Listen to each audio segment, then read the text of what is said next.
A sunshine kindergarten teacher plus a brooding mortician equals a small-town WLW slow burn about love, grief, and choosing joy. Sunlight and Shadows. Chapter 1, The Wrong Stop. The bus should have stopped at the Butterfly Conservatory, where translucent wings floated like stained glass and everything smelled like oranges and damp moss. Instead, it sighed to a halt under an iron arch that read, Oakwood Memorial Cemetery, EST 1893. Karen Mitchell stood in the aisle with her laminated checklist and her favorite smile, the big, brave one she used for spilled paint and wobbly teeth.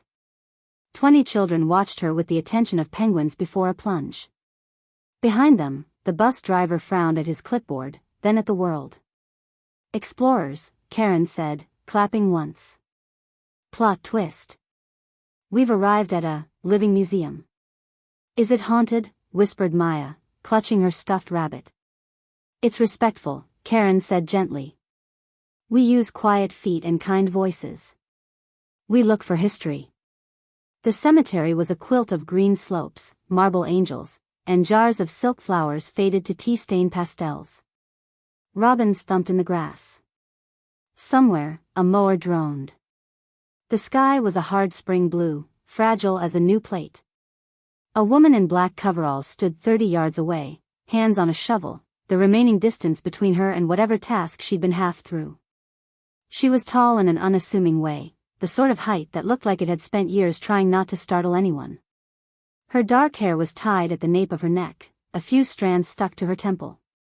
When she saw the busload of kindergartners disembark, her expression performed a brief, complicated dance, faint horror, defensive humor, resignation.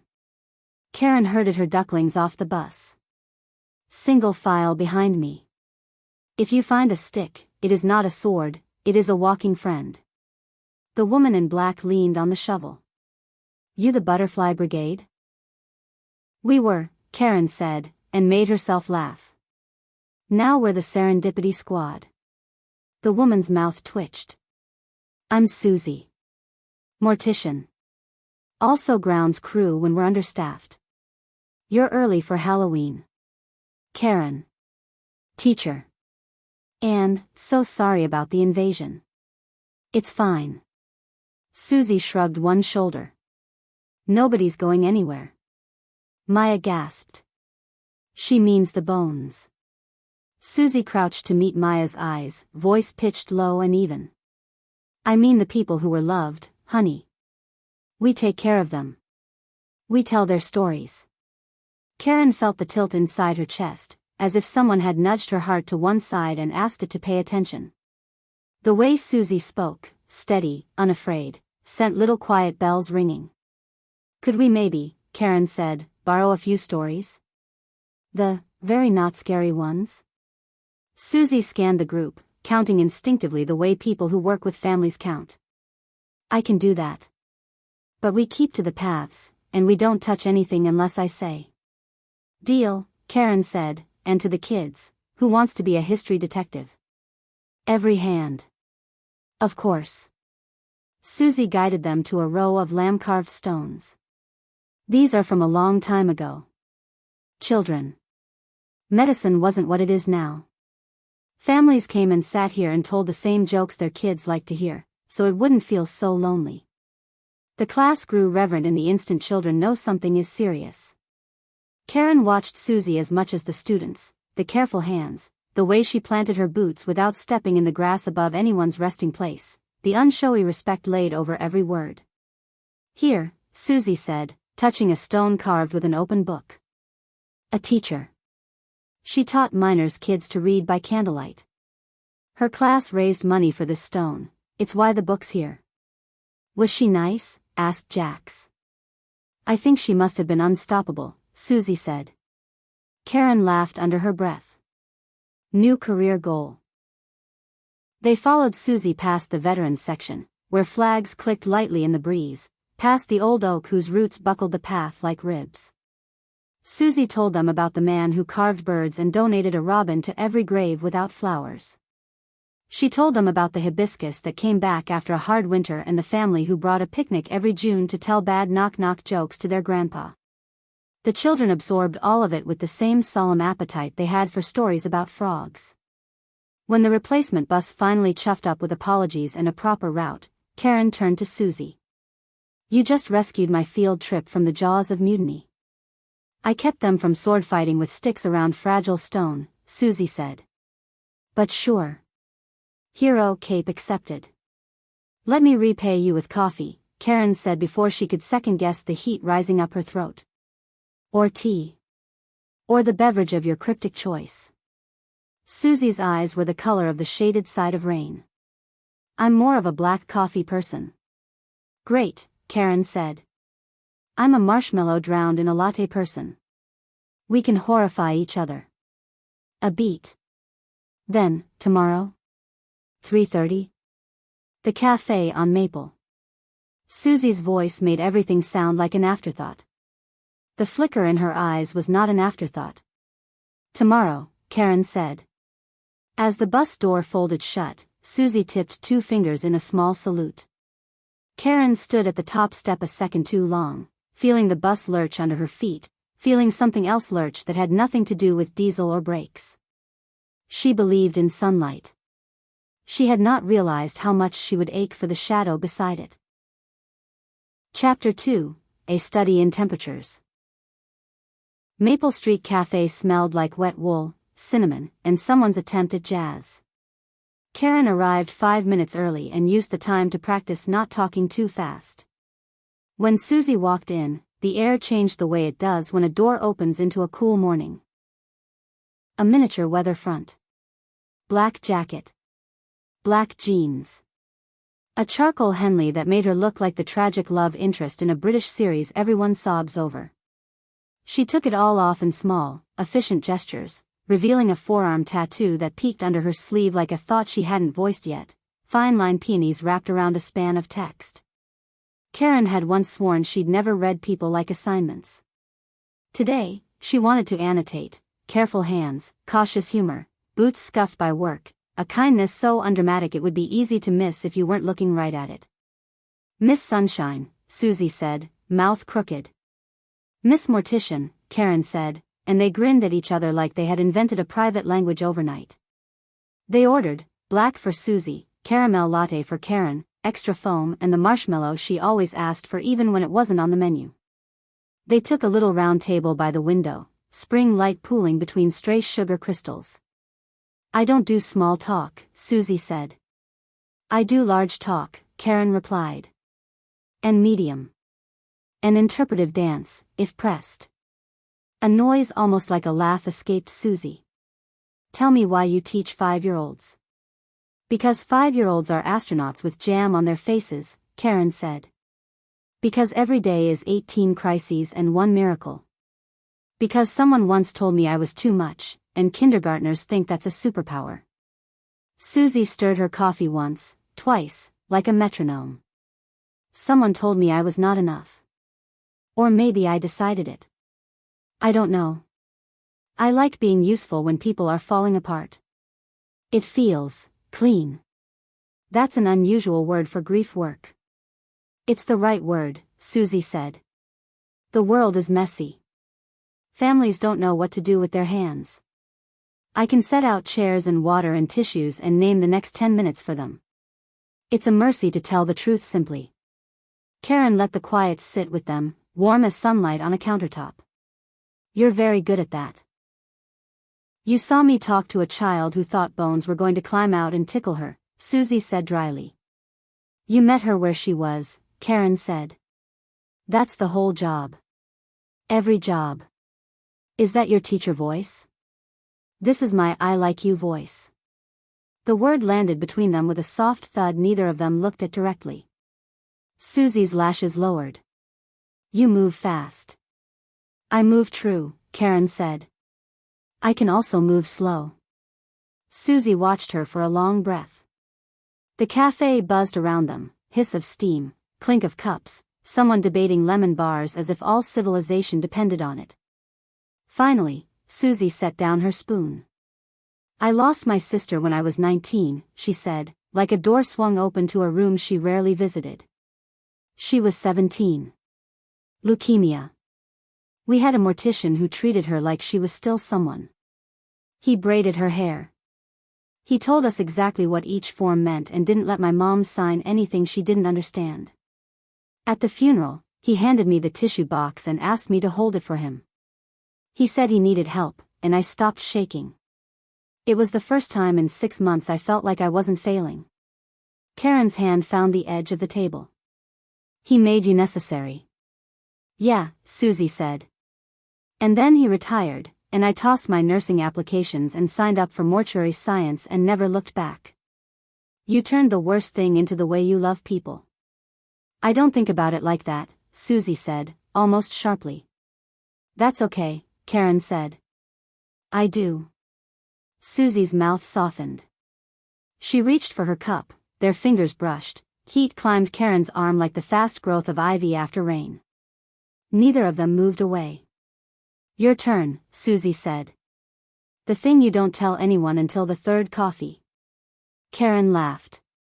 This is a second coffee special, but I'll make an exception. I grew up with a mom who kept a smiley face chart on the fridge, literal stickers for, kept spirits up. When she got depressed, I learned to be weather. Bright on command. I don't regret it. I just want to be a person too. You are, Susie said. You're a person who can put a sticker on a hurricane. Karen looked at her and something unspooled in the back of her throat, a knot she hadn't known how to untie. You make dark rooms feel honest. I make dark rooms feel like rooms, Susie corrected softly. You bring the lamp. They finished their coffee like that, an unhurried swing between jokes, Karen's, and deadpan, Susie's, and the kinds of silences that feel full, not hollow. When they stood, Karen wanted to hug her. She also wanted to press Susie against the wall and kiss her until both of them dropped the armor shaped like a shrug. Walk you out? Susie asked. I was going to walk you out, Karen said. Common mortuary etiquette. Is that a teacher joke? It's a me joke. On the sidewalk, a gust tugged hair from Karen's clip. Susie reached out before Karen did, tucking a strand behind her ear with fingers that smelled faintly of clean linen and earth. For a breath, their bodies learned the shape of the distance between them. The street noise yawned and sealed. Karen realized she was holding her breath. Okay, Susie said, eyes on the curve of Karen's cheek like she was memorizing it for a future she didn't trust yet. See you tomorrow. Tomorrow, Karen echoed, and somehow it sounded like more than a time. Chapter 3, The Work of Gentle Hands. They made a habit of it, the way people make habits out of things that feel inevitable.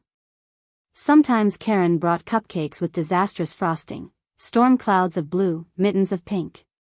Sometimes Susie handed Karen a paper cup of black coffee and a lopsided smile and told her about the robin that kept hot bullying its reflection in the maintenance shed window until it knocked itself dizzy. On a bright Thursday, Karen took her class to a park across from the cemetery for leaf identification, which was actually excessive running followed by eating grapes. Susie leaned on the black wrought iron fence and watched the chaos with the wary fondness of a cat observing a toddler. Karen jogged over, hair in a messy bun that had surrendered 2 pencils along the way. Come meet my astronauts.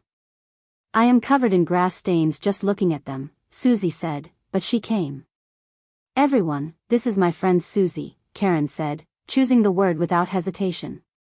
She takes care of our neighbors at the cemetery. What's something kind we can say to Susie?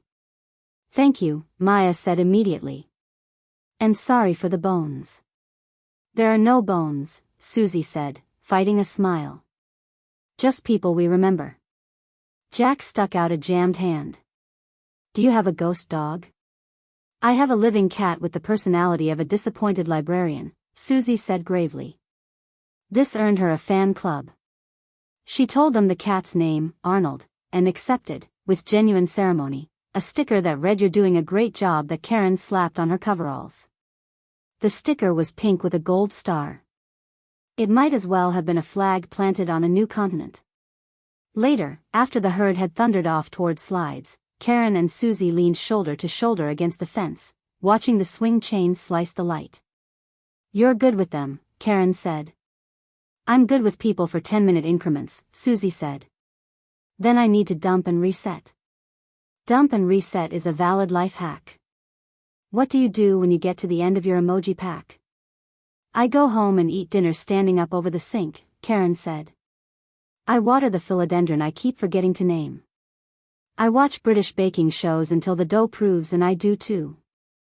And when that fails? Karen's mouth tipped sideways.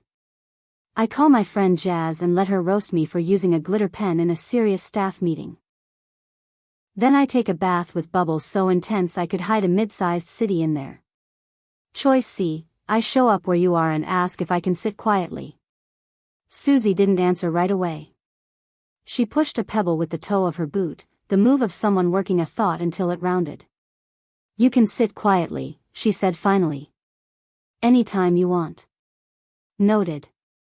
They were not touching, and they were touching everywhere it counted. Chapter 4, The Night Work. It happened on a Tuesday that smelled like rain and rubber.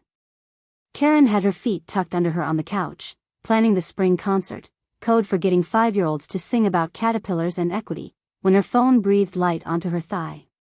Susie, rough night. Can I borrow your quiet? Karen grabbed her keys and a cardigan without replying. 10 minutes later, she was on Susie's porch, where potted rosemary bent like old women in a storm. Susie opened the door in a faded black t-shirt and sweats, eyes smudged dark with the kind of tired you can't sleep off. I brought lemon bars like an apology for the universe, Karen said softly. Susie stepped back to let her in. The house smelled like laundry soap and cedar. A single lamp painted everything honey. The living room was neat in the way of people who need their surroundings to be something they can control. Books stacked in teaching columns, a throw folded until the edges lined up exactly, a small ceramic bowl filled with smooth beach stones. Want details? Susie asked, voice rough. Only if telling helps, Karen said, setting the lemon bars on a coaster she suspected had a strict moral code. Teenage accident, Susie said. The family looked at me like I was the person who could make waking up tomorrow possible. I could make her hair look like her hair. I could make her face a little less angry at the world. But I couldn't give them what they wanted.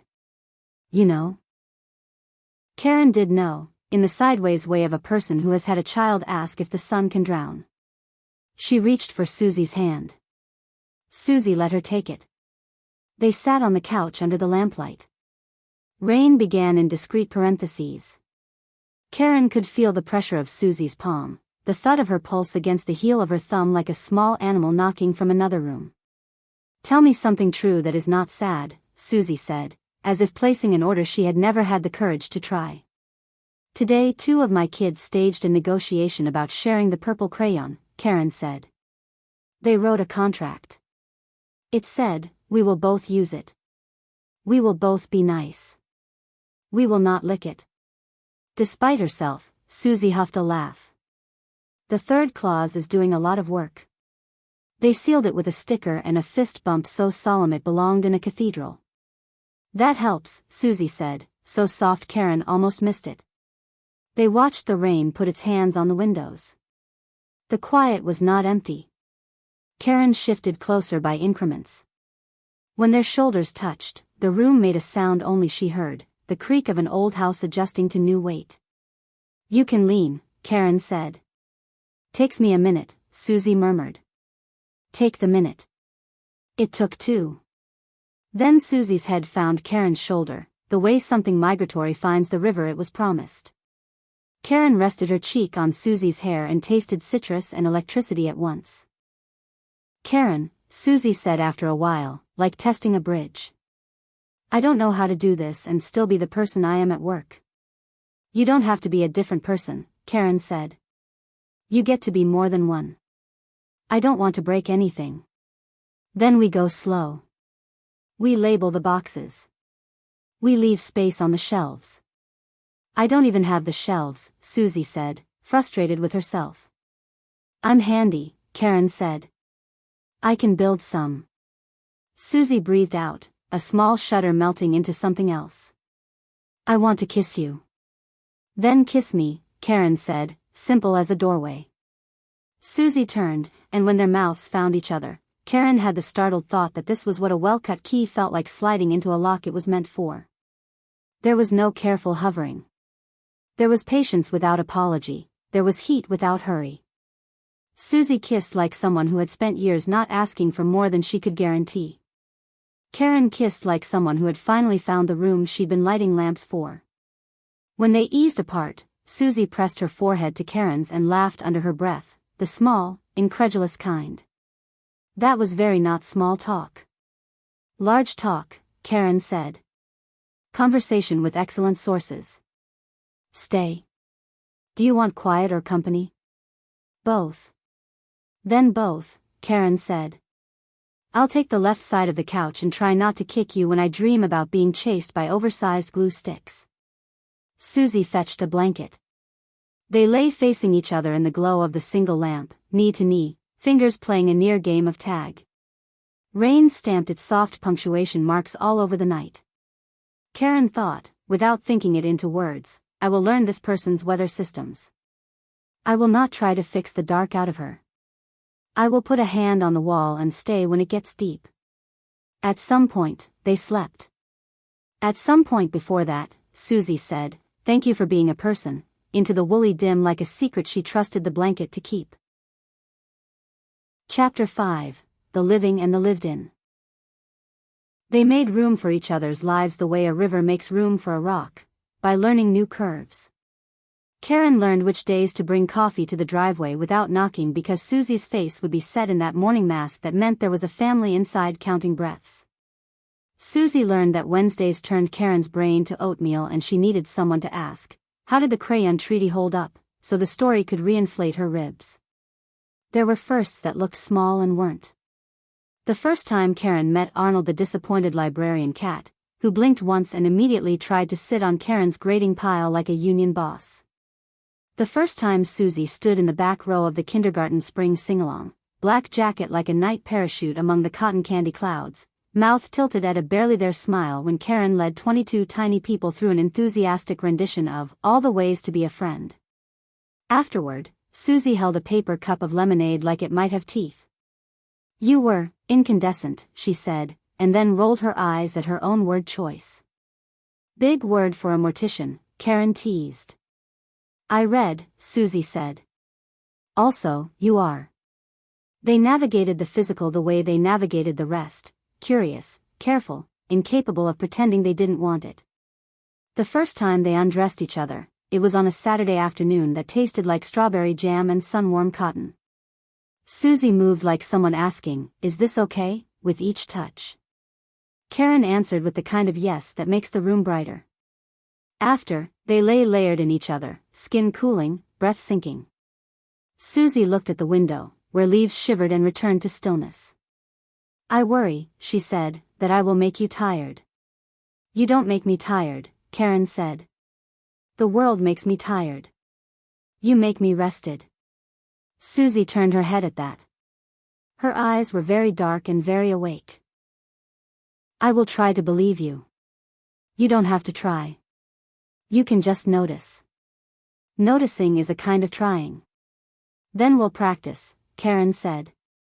Like tying shoes. Susie smiled, small and ferocious.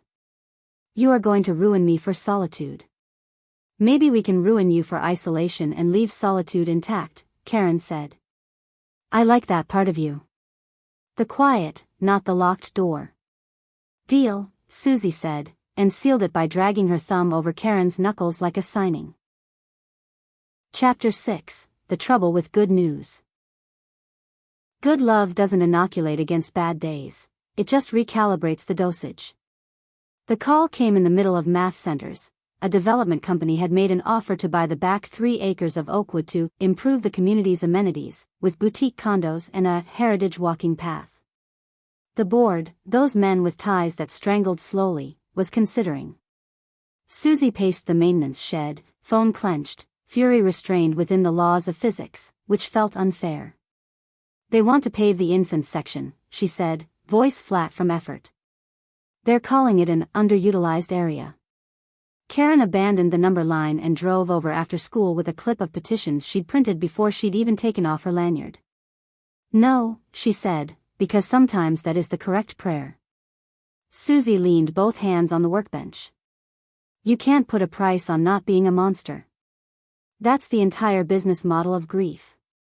"Okay," Karen said, sliding into the space between Susie and the bench. "Then we refuse the sale. We show up loud. We bring everybody who has ever said a prayer here. We call the paper. We teach a town the word sacred until it leaves a mark." "You make it sound simple." "It's not," Karen said. "But it's clear. I hate asking for help." "I will be the one who asks," Karen said. "You can be the reason why." The thing about Karen was that when she turned the sun on something, it remained lit. Within 2 days, there were flyers at the coffee shop, the library, the pizza place that smelled like oregano and nostalgia. The kindergartners took home a note about community history that became a stream of grandparents telling stories over kitchen tables. A local veteran who spoke at every Memorial Day service called a council member who owed him 3 favors and part of a fishing boat. At the board meeting, the developer used phrases like long-term value and smart density and legacy. Karen wore her best dress and the good cardigan and said, "Legacy is a person who died in 1941 whose daughter still comes here in a floral blouse. Legacy is the lemon bars we bring in June. Legacy is where you walk slow because somebody's love is under your feet." Susie stood when she didn't want to and said, "I take care of your dead. I know their names. I know which ones wanted lilies and which ones wanted daisies and which ones would have liked it if you laughed a little at the graveside because they laughed at everything. They are not underutilized." The town showed up in sensible shoes and church shoes and work boots. They spoke in the grammar of memory. They used their indoor voices and made them thunder. And when it was over, the board voted to keep all 3 acres, unanimously, the way some victories arrive, obvious, inevitable, muscle-earned. Outside, under the parking lot lights, Karen held Susie's face in both hands and watched the victory travel through her like slow lightning.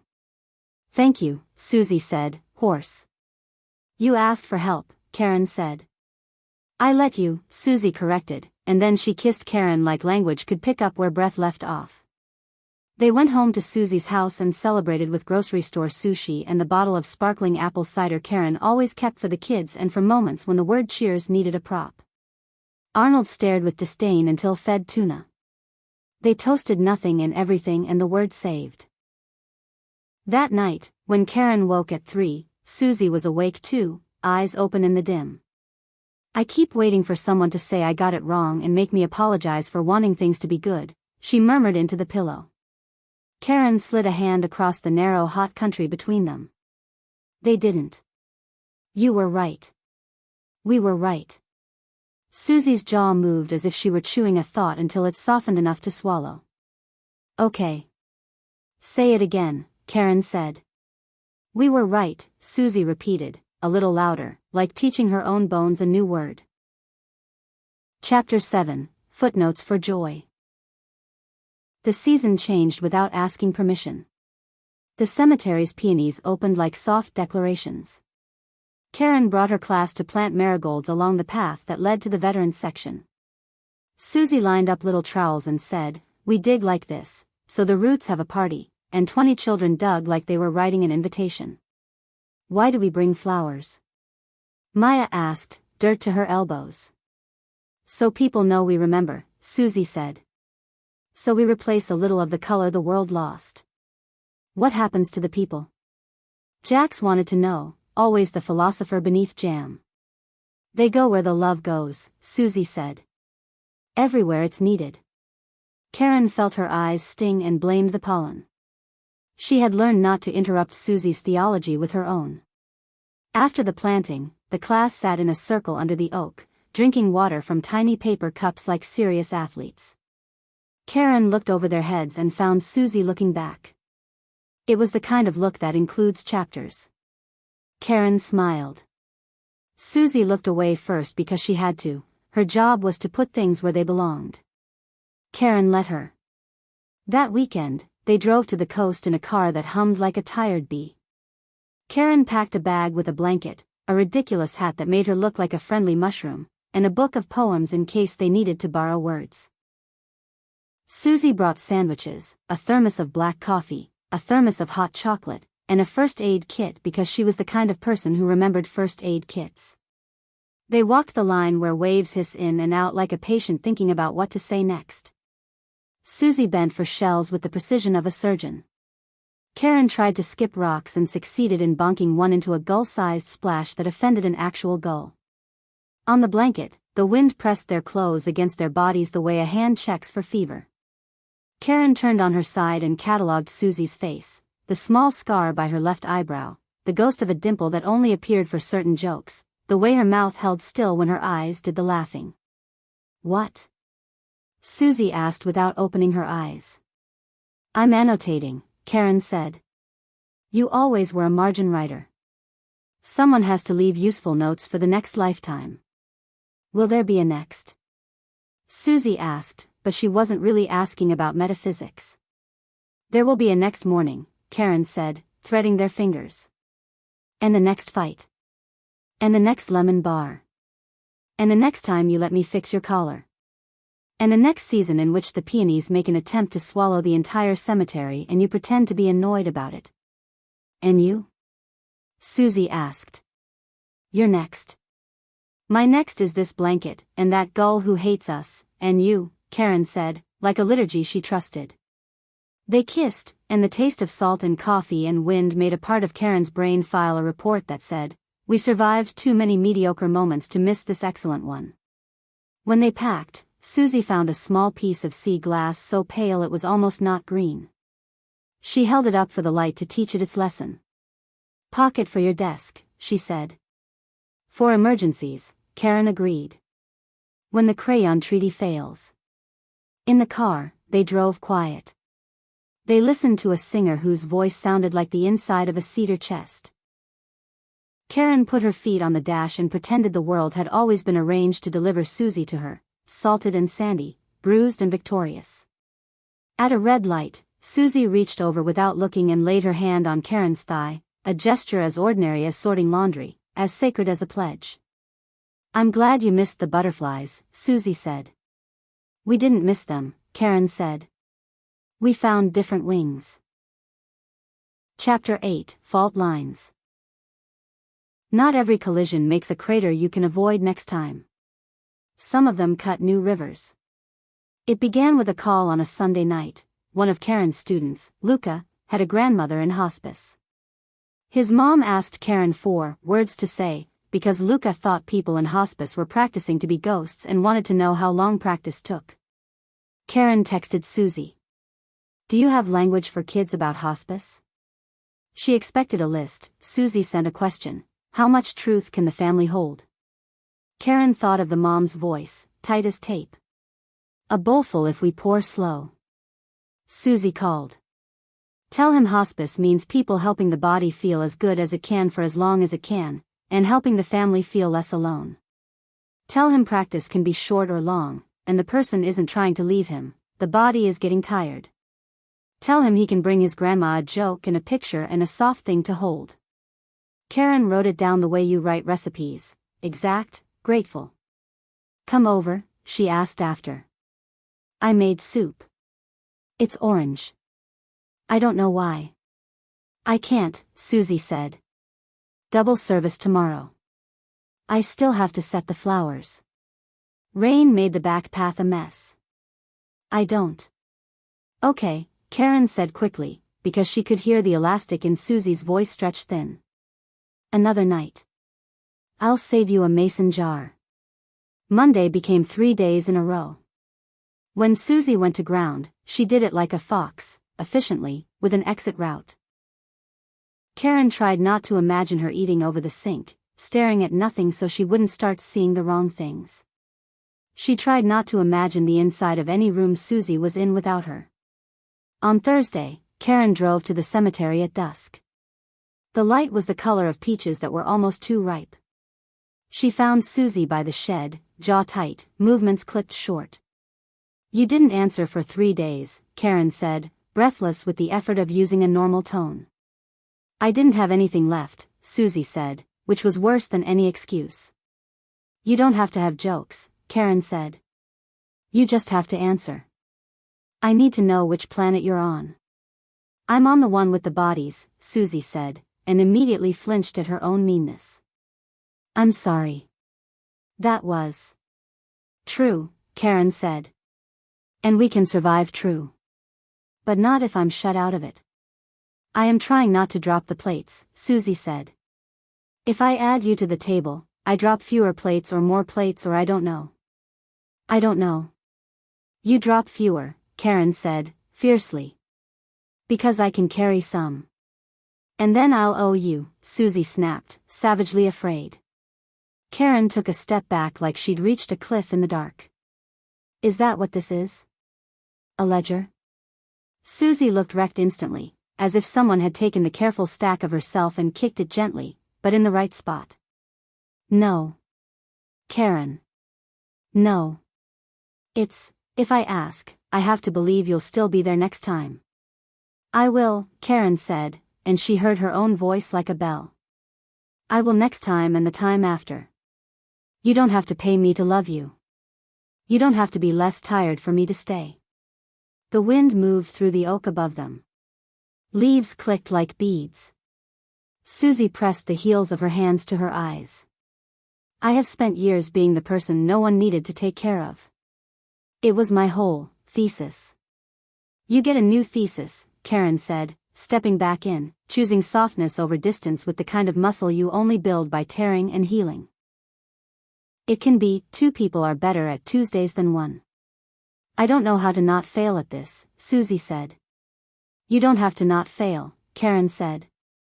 You have to fail in the same direction as me. Susie dropped her hands. The look on her face was not pretty. It was the brave kind of raw. Okay, she said, and the words sounded like a torn page smoothed flat. Okay. I'm sorry. I will answer. Even if I just text a mushroom emoji. A mushroom is acceptable, Karen said. A skull would also be on brand. Susie huffed, and then she took Karen's wrist and pressed her mouth to the inside of it, a kiss like a signature. Stay. I brought soup, Karen said. It's still orange. I deserve orange soup. You do, Karen said, and kissed Susie's hair, and they went home to relearn the thing all long loves learn, that forgiveness is a habit as much as brushing teeth. Chapter 9, The Past Tenses. Spring ran itself out. Summer arrived in the riot gear of cicadas.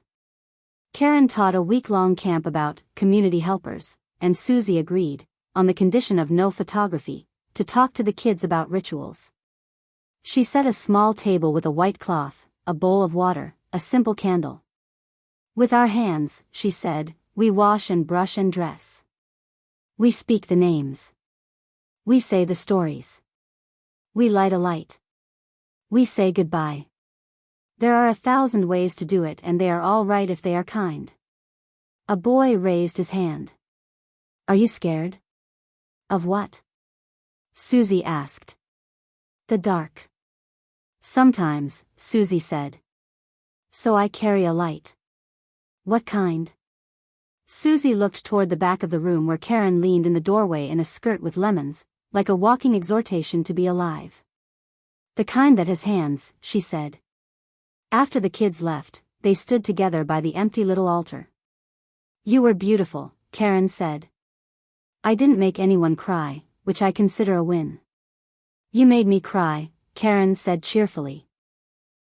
But I cry when a pasta commercial hits right. Your bar is generous. My bar is appropriate, Karen said. Come over. I bought peaches that might need a risk waiver. They ate the peaches over the sink because some things don't require chairs. Juice ran down their wrists. Karen licked a sunsweet line from Susie's palm and the breath went out of the room like a party that had decided to become a vigil. They found the bedroom without turning on any lights. After, when the sweat cooled and the fan rattled gently like an old man clearing his throat before a story, Susie ran a hand down Karen's spine and said, very plainly, I love you. Karen pressed her face into Susie's shoulder and let the sob lift and break and go. She had not realized how much she wanted someone to say it like a diagnosis and a cure. I love you, she said back, and then they both lay there as if someone had turned gravity up a click and not bothered to warn them. It was good gravity. It kept the planets where they belonged, it kept the coffee cups safe on the table, it kept their bodies from flying off into the story where everything was almost. Okay, Susie said finally. Okay. I know, Karen said, grinning into her skin. Don't make fun of me. I would never, Karen lied, and then kissed her again until the word okay meant yes in 6 dialects. Chapter 10, Weather Systems. The first storm of September came like a drunk uncle, loud, late, knocking into furniture. Karen texted to ask if the cemetery needed help. Susie said, I could use 4 arms and a miracle. Karen replied, I am 2 arms and a bag of pretzels, and showed up anyway.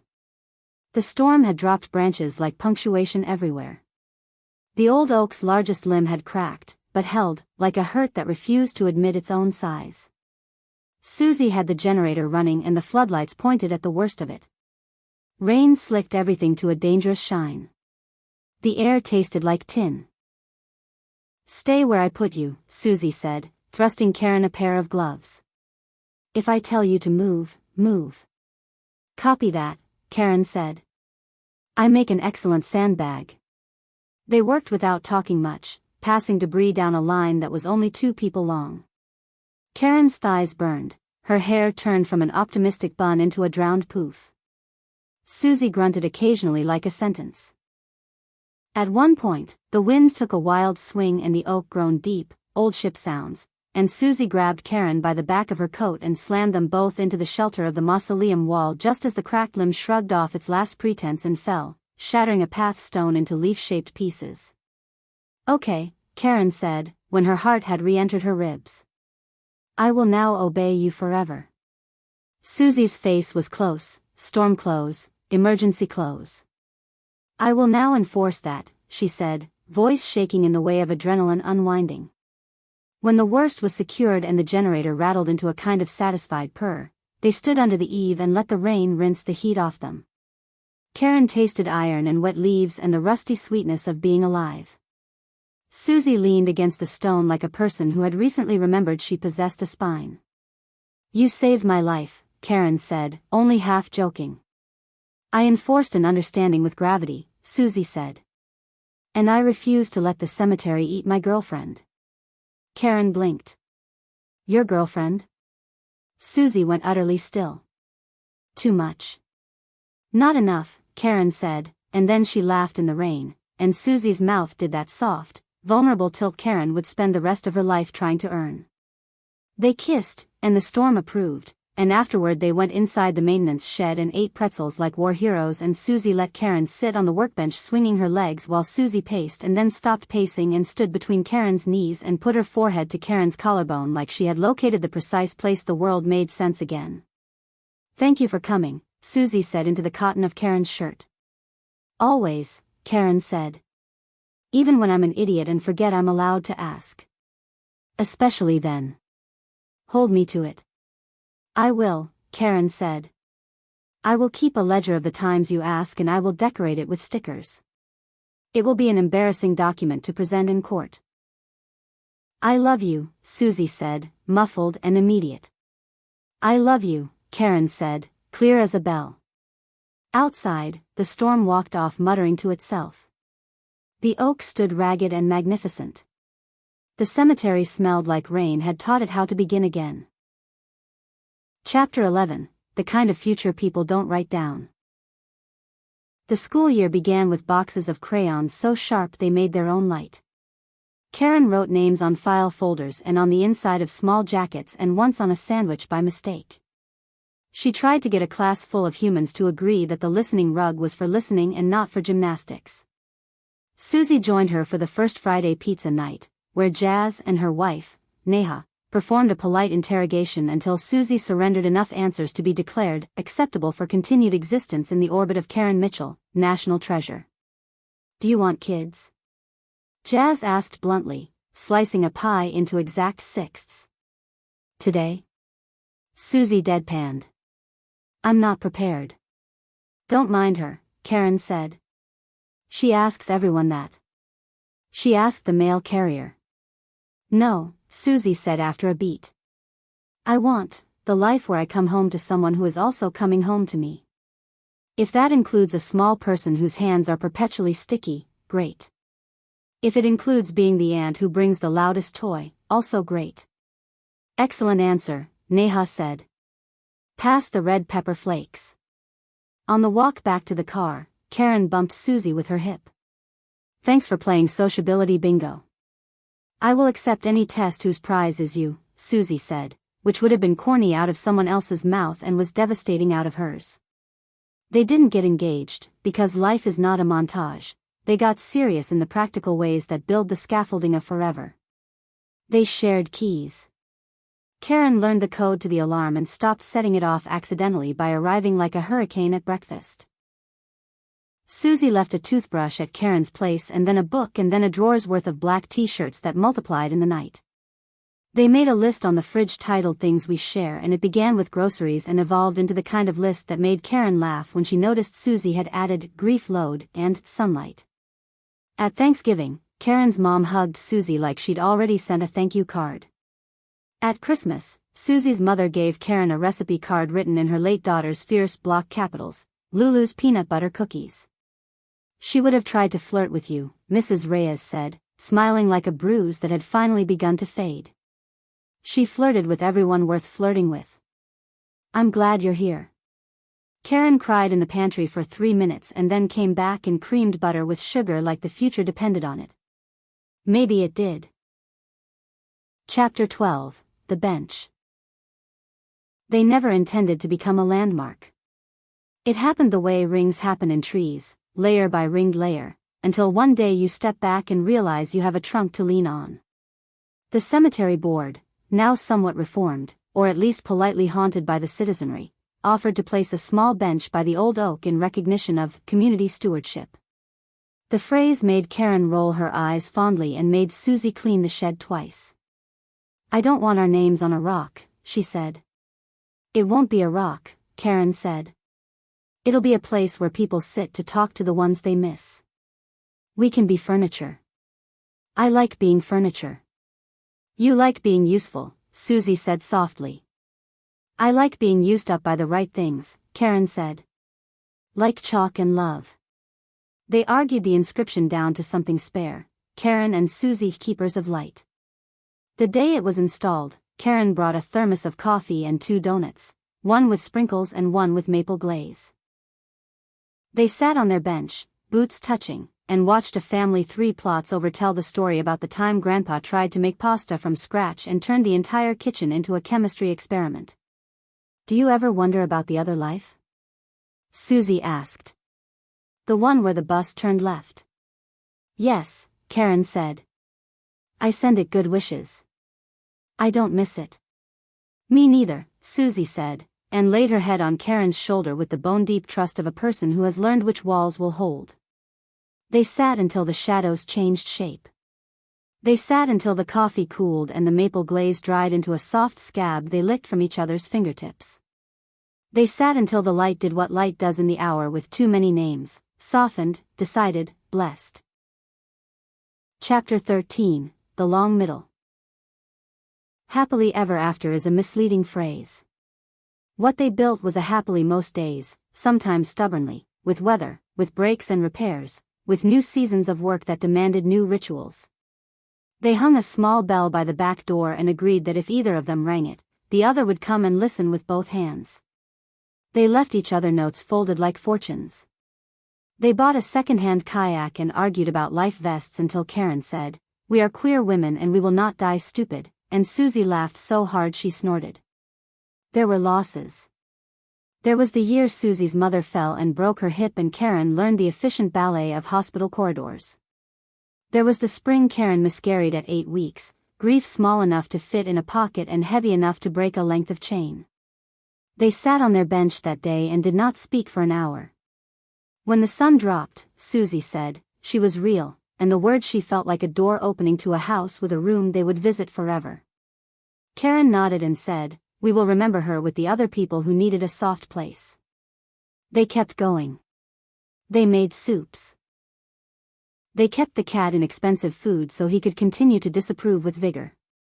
They reached for each other when the dark built a case.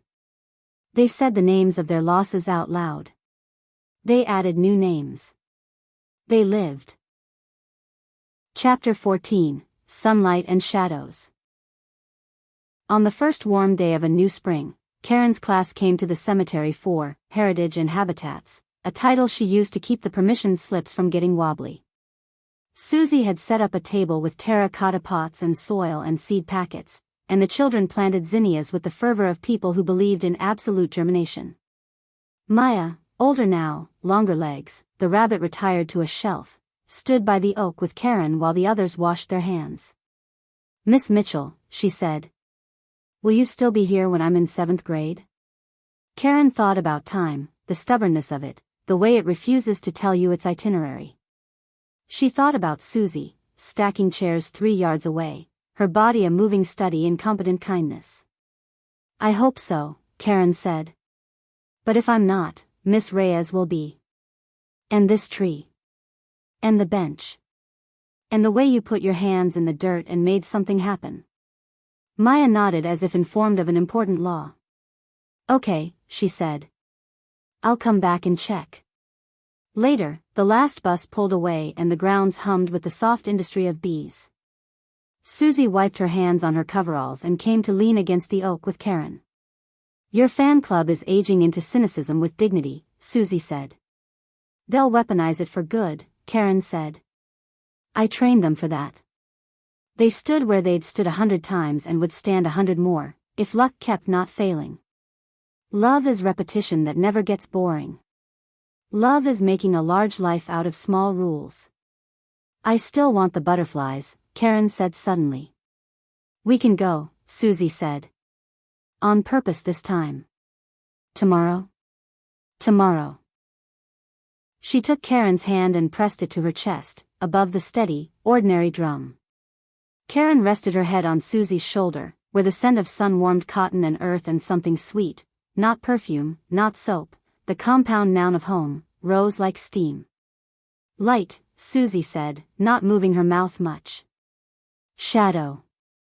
"Both," Karen said. They didn't need it carved in stone to know what they were. They said it to each other anyway.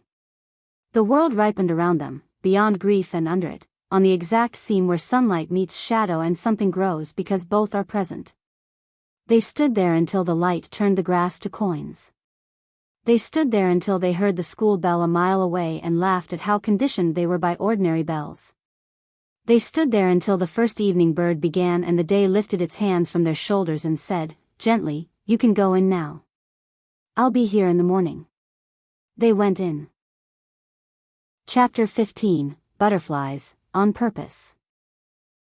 The conservatory was steam and glass and the gentle thrum of wings. A volunteer in a green vest explained the life cycle of monarchs while a blue morpho cruised over the crowd like a living coin. Karen's hair frizzed in the humidity. Susie's glasses fogged and she made a face, wiping them with the hem of her shirt and blinking into sudden rainforest. "Field trip do-over," Karen said, nudging her. "This many wings in one room feels like cheating," Susie murmured, but she was smiling, eyes tracking a swallowtail that looked hand-painted. A small boy with a gap-toothed grin tugged Susie's coverall sleeve. "Ma'am, if a butterfly dies, do you have to, do your work?" "Not here," Susie said gently. "Here we just let the forest keep its secrets." The boy stared like he'd been handed a new word and ran off to joust with informational signage. Karen laced their fingers together, their palms found that practiced fit. "Do you ever wonder if Lulu sent you these?" she asked, keeping her voice low enough to keep them from startling. Susie didn't answer right away. The blue morpho landed on the back of her hand and opened, closed, opened, the old slow semaphore of being alive. Susie watched it with that clean, careful attention she gave to families and old stone and the names on paper forms. "I wonder if she asked me to be the person who notices," Susie said finally. And I said okay.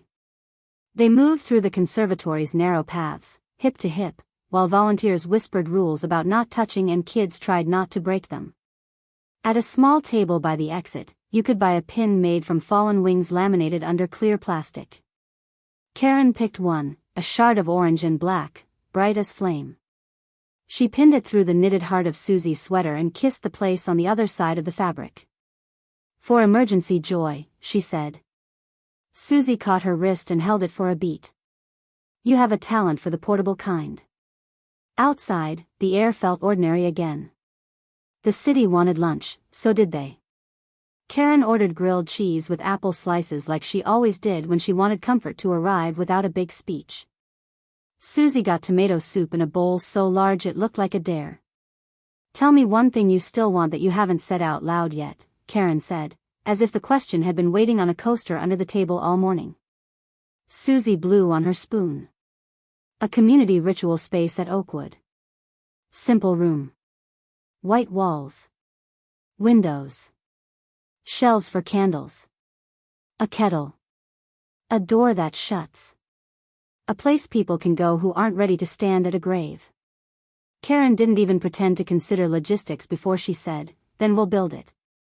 We'll fundraise with lemon bars and guilt and a tasteful pamphlet. And you? Susie asked. You're unsaid. A small wild garden at the back of my classroom, Karen said. A place to put our hands when we're too wound up to listen. A sign that says, we grow on purpose. Consider me your fence builder, Susie said. Preventative maintenance. You fence me in, I'll just plant peas on it. Then I'll bring twine, Susie said, satisfied. They walked out into afternoon light with soup warmth in their stomachs and a plan inside a plan, like nesting dolls made from oak and hope. Chapter 16, The Call at Dismissal. The call came just as walkers were lining up and the bus kids were trying to smuggle 3 extra markers home in their pockets. Mr. Downey, the crossing guard whose whistle could stop impatience mid-air, had died in his sleep. Karen felt the floor shift the way it does when a familiar landmark is demolished without warning. She kept her voice steady for the end-of-day routine and closed the classroom door on 20 backpacks the color of candy. Hey, she texted Susie. It's Mr. Downey. Come here, Susie replied. Karen went, still wearing her lanyard, still smelling like glue sticks and the faint sugar of granola bars. The funeral home's back door opened into a corridor where the air held a respectful temperature and the clock kept time even when everything else didn't. Susie met her there, sleeves rolled, hair pinned back, the look on her face that meant she'd already put 2 chairs next to each other and found the box of tissues with the least ugly pattern.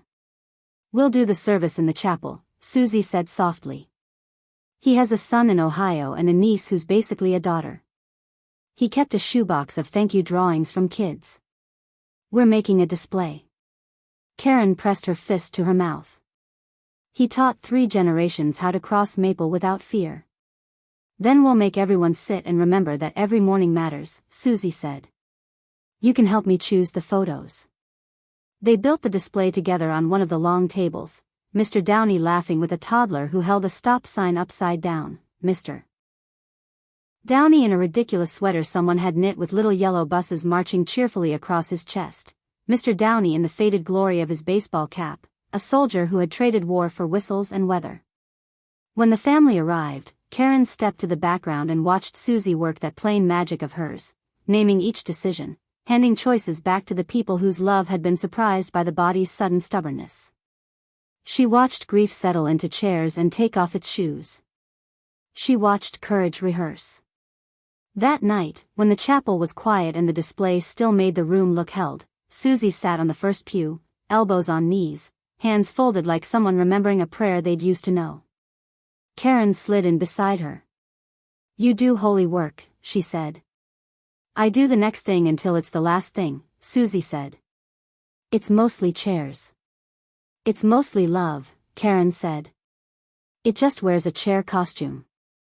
Susie huffed a laugh. You're impossible. Accurate, Karen said, and rested her head on Susie's shoulder. The chapel lights hummed. The air was neither cold nor warm. It was just the temperature of staying. Chapter 17, The Doorbell at 2 a.m. The doorbell shouldn't ring at 2 a.m., but grief doesn't read the signs. Karen startled upright. Susie was already moving, bare feet a whisper on the floor, cat offended. On the porch, a woman Karen didn't know, 60, maybe, face in that shocked slump that says a life just crumpled. "I'm sorry," the woman said. "I didn't know where else." The hospice nurse said, "She said you told me I could call any time." "And I did, but the phone felt. I needed a door." "You did right," Susie said, voice made of wool and backbone. "I'm Susie. Come in." Karen went to the kitchen automatically, kettle, mugs, the practice dance of comfort performed half asleep. By the time she returned, the woman, Jillian, with a sister named Beth who had just died at home, was wrapped in the funeral home's emergency blanket while Susie sat near enough to catch any falling, far enough to leave room for dignity. "I don't know how to leave the house without her," Jillian said, the first confession. "Every room is a map of where she isn't." Susie nodded once. "We'll go slow. The body can rest here tonight.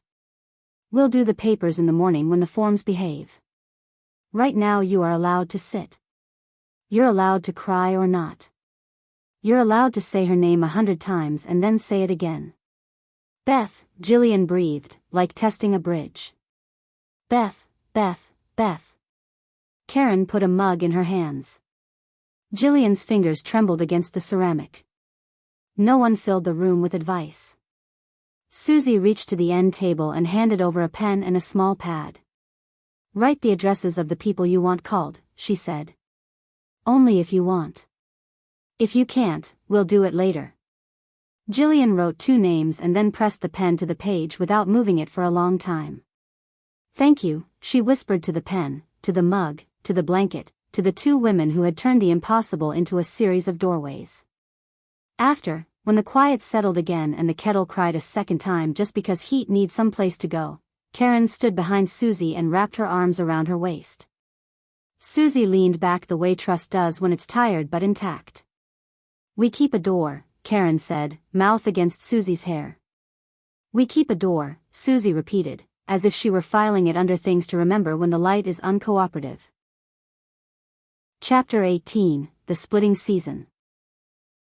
October arrived with its burnt sugar air and its trick of making everything look beautifully doomed. The school board announced a round of budget cuts, which meant Karen's classroom aides were suddenly a luxury and kindergarten was expected to do more with less, a trick they'd already perfected. At the same time, a parent group with a knack for moral panic decided the cemetery was an inappropriate venue for children, citing trauma risks and unnecessary familiarity with death. Someone made a Facebook post that got shared by strangers who didn't have to see Karen at the grocery store. The principal asked Karen to dial it back until the board could review community partners. There are days when optimism is not a style but a weapon. Karen sharpened hers. She proposed a day of small things at the park by Oakwood. No graves, no markers, just trees and stories and a table where kids could write postcards to people who help. She invited the librarian, the fire captain, the mail carrier, the crossing guard's niece, the hospice nurse, the kid who organized a sock drive last year. She asked Susie to read a picture book about remembering. "I'm not a performer," Susie said, panicked down to the cuticles. "You are a room steadier," Karen said. "We'll stand together." They did. On the day, the park filled with families and strollers and thermoses and dogs wearing bandanas. Karen kept her voice even when someone in the back muttered about indoctrination. She told the kids about kindness as something with a handle you can pass. Susie read the remembering blanket, her voice caught only once, and when it did, 3 5-year-olds leaned forward as if they'd been trained by nature to bridge silences with attention. After, a dad approached Susie and said, "My son asked me last month if his goldfish is alone in the dark. I didn't know what to say. Thank you for giving me something better than maybe." When the school board met, Karen wore navy and a clip in her hair that made her feel like her older, more persuasive aunt. She spoke about community, about rituals, about making room for questions before the world makes them anyway. A few of the moral panic parents read statements about protecting innocence. Then Maya, now a first grader with an opinion budget that never ran out, stood on a chair and read, "We went to the cemetery and learned about love. The board voted to keep partnerships with Oakwood." The Facebook post slunk back into its cave. Karen went home to Susie, who greeted her with a bottle of ginger ale and a grin so rare and so wide it made Karen feel like she'd been upgraded to a larger, sunnier planet. "You were luminous," Susie said. "Incandescent?" Karen teased. "Don't push it," Susie said, and pulled her in. Chapter 19, Lulu's Room. There was one door in Susie's house they never opened. It wasn't locked, it was just, not touched. On a gray Saturday, Susie picked up the key anyway, turning it in the air like a thought you're finally ready to say out loud. "I think I want to show you," she said. "If you still want to see." "I want to see," Karen said, carefully not reaching, letting Susie lead. The room was small, sun-hungry.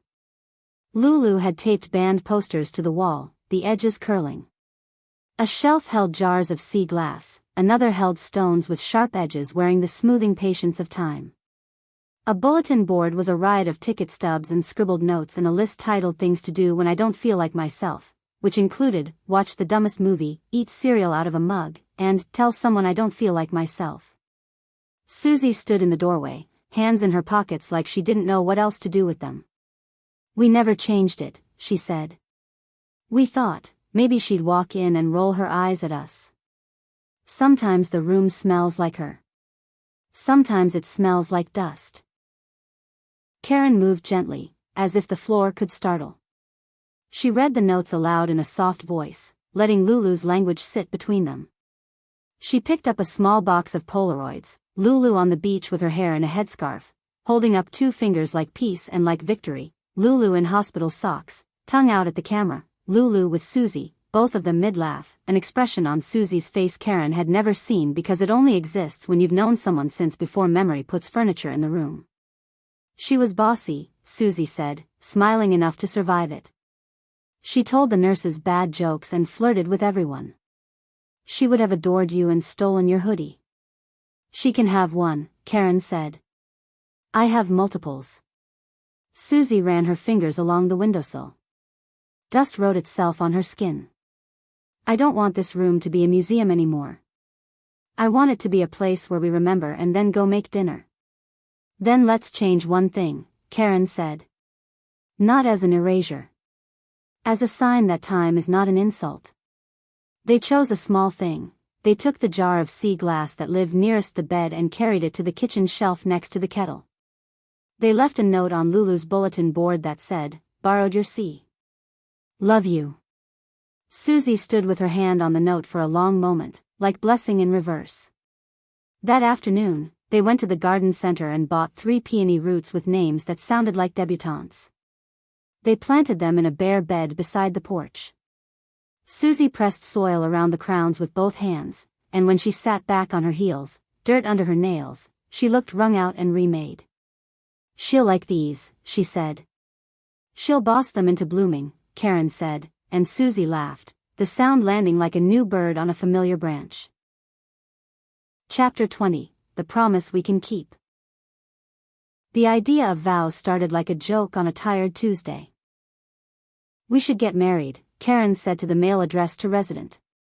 "We are married in the eyes of the cat," Susie replied, which, admittedly, was binding. "Bench vows," Karen said. "Just us and whoever shows up when you tell a town you're promising something." Susie went still in that way that meant she was checking her pulse against a clock only she could hear. "I don't want a dress. Or a stage. Or to pretend I know what to do with fancy napkins. I want sneakers and lemon bars," Karen said. "And that ritual room you keep describing, but outdoors, because the sky is nosy." "Okay," Susie said, and surprised herself by grinning without apology. "Let's get bench married." They picked a morning the way you pick fruit, firm, bright, cooperative. Karen wrote vows that were short enough to memorize and thick enough to keep, I promise to tell you when I'm scared and to let you hand me the right size courage. I promise to keep portable joy in my pocket. I promise to take your quiet personally in the best way. Susie wrote vows that read like a schematic. I promise to ask before I lift. I promise to label the boxes. I promise to admit when the shelf is crooked and let you hold it while I fix the bracket. Jazz officiated with a clipboard and a plausible expression of authority. Neha handled snacks with military precision. Karen's mom cried and clapped at strange intervals. Susie's mother wore a corsage and said, "Lulu is already telling everyone your playlist choices are too earnest," and Karen kissed her cheek and said, "We invited her to critique." A grandmother Karen had never met brought a casserole because that is the law. 3 of Karen's former students arrived on scooters and parked them on the grass like small horses. The mail carrier nodded solemnly as if stamping the day approved. They stood at the bench, sneakers planted, hands joined. The oak threw coins of light over their heads.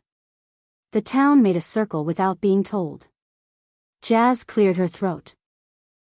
We are gathered in the place where these two do their best work, the middle, where light meets shadow and nobody has to be only one thing. Do you, Susie, promise to keep not pretending you don't need help? I do, Susie said, voice steady the way a plane tries to be in a crosswind. Do you, Karen, promise to keep not apologizing for being the sun? I do, Karen said, which made a kid in the back yell, "She does," and everyone laughed like a cork had popped. Rings were simple, thin bands, one matte, one bright. They slid them on, neither of them shook. They kissed. The town cheered like this was both an ordinary Tuesday and the event that would send better weather into the week. Lemon bars were passed. Someone's dog stole half a donut and looked beatific. Arnold, against character, allowed a single photograph. That night they lay in bed with crumbs in the sheets and the soft buzzing tired of people who have hosted and survived. Karen traced the new thin circle on Susie's finger. I feel exactly the same and also calibrated, Susie said. Like the level finally reads flat, Karen said. Like I'm not waiting for someone to knock, Susie said. Because the people with keys are already inside. Chapter 21, After the Vows. Winter came like a folded letter. Karen's mother slipped on ice and earned a brace and the kind of stubbornness that keeps bones honest. Susie's ritual room project turned into a prototype in the chapel's back corner, a shelf for candles, a kettle, a book where people could write names without being required to make sense. They called it the quiet table. People used it as if they'd been waiting for permission. Karen's class grew peas on a trellis made from twine and optimism. They wrote a poem together that managed to rhyme dirt with hurt and make it sound logical. On Fridays, Susie came to walk the perimeter of the playground with Karen while the kids proved gravity. She learned all their names even when she pretended she hadn't. On a night in February when the cold made the air sound brittle, Karen's mom ended up at urgent care for an infection that wasn't dramatic but felt bigger in the dark. Karen sat in the molded plastic chair and texted updates with the skills of a dispatch center. Susie arrived without asking, sweatshirt over pajamas, a paperback stuffed in her pocket, 2 granola bars, one of which contained what the wrapper called ancient grains, and what Susie called sand. I brought bad snacks and good presents, she said, kissing Karen's forehead in the parking lot light. Presents wins, Karen said, and put her head on Susie's shoulder in the waiting room because you don't graduate from that kind of comfort when you fall in love, you double down.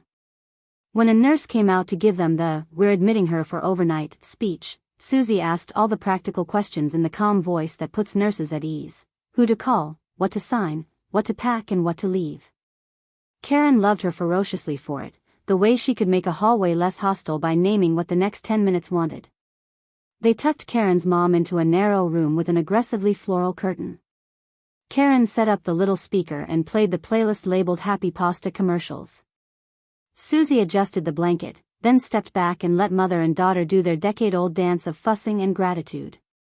On the drive home, the car's heater cranky and loud, Karen stared at the dark road and said, I used to think joy was something I had to hold up on my own.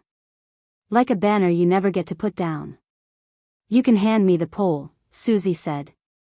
I know, Karen said. She reached across the gearshift and found Susie's hand. I did. Spring returned like a promise it actually intended to keep.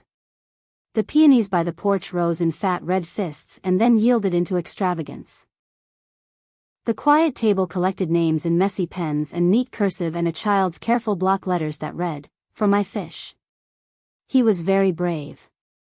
The bench under the oak got a dent in the wood where Karen's knee always pressed. The butterfly pin on Susie's sweater dulled and then glowed and then dulled again, depending on how the light hit, like all truths worth keeping.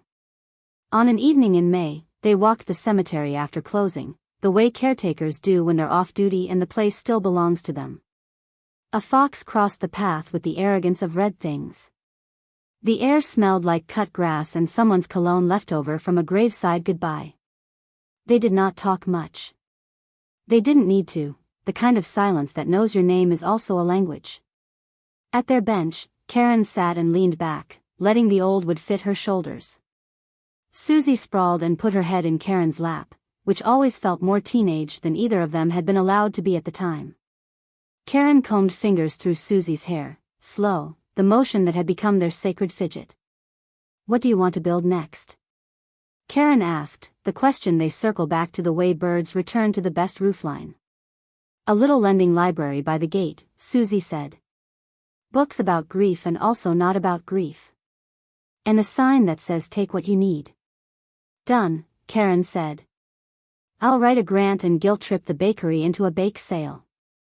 We'll put a basket of pencils on top. The good kind. Susie closed her eyes, the day running off her face in small, contented streams. What do you want? Another bench, Karen said. By the pond. For when people don't want the oak. And a bigger kettle for the quiet table. And a deeper pocket for emergency joy. Susie turned her face into Karen's palm. You already have that, she said. It's called me. Conceited, Karen said, laughing, and bent to kiss her. The light did what light does when it has learned to trust the dark, it stayed soft as long as it could. The shadows leaned in without threatening to take over. A kid's bike bell rang somewhere past the fence. A robin thumped in the grass, determined as ever. They sat there until the mosquitoes staged a polite coup. They stood and stretched and walked home hand in hand, down the path they had kept open and would keep open, past names they knew and names they didn't and names they would learn. They went in. And because they had built a life where both were allowed, sunlight and shadows, the day ended the way good days do, not with a curtain, but with a promise to try again in the morning. The end. Which moment hit hardest, the storm rescue, the town hall speech, or the bench vows? Drop your favorite line below. I'll pin some top quotes for new listeners.